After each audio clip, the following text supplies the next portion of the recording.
Assalamualaikum warahmatullahi wabarakatuh. Pada kesempatan kali ini saya akan membahas tentang materi teks anekdot. Pengertian teks anekdot.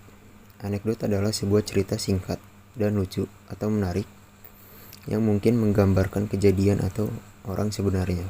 Selanjutnya ada struktur teks anekdot. Yang pertama ada abstrak.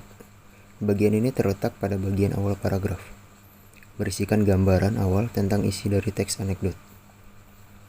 Yang kedua ada orientasi.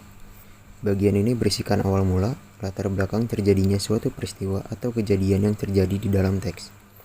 Yang ketiga ada krisis. Bagian ini berisikan tentang permunculan permasalahan yang terjadi di dalam teks anekdot. Yang keempat ada reaksi.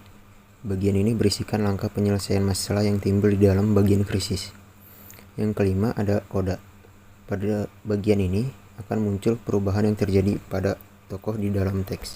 Selanjutnya ada unsur kebahasaan teks anekdot. Yang pertama itu menggunakan kalimat yang menyatakan peristiwa masa lalu.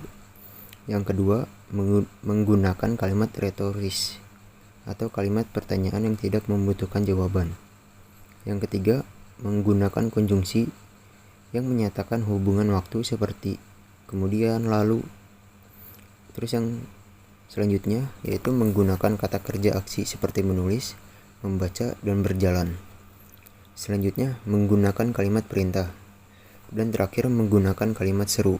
Selanjutnya materinya yaitu tujuan teks anekdot.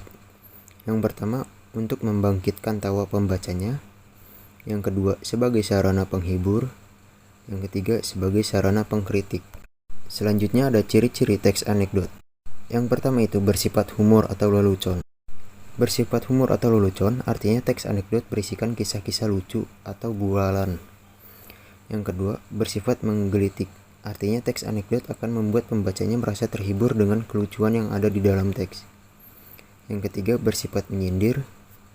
Yang keempat, memiliki tujuan tertentu. Mungkin segitu saja materi teks anekdot dari saya. Mohon maaf apabila ada kesalahan kata dan kekurangan materi. Wabillahi taufiq wal hidayah. Wassalamualaikum warahmatullahi wabarakatuh.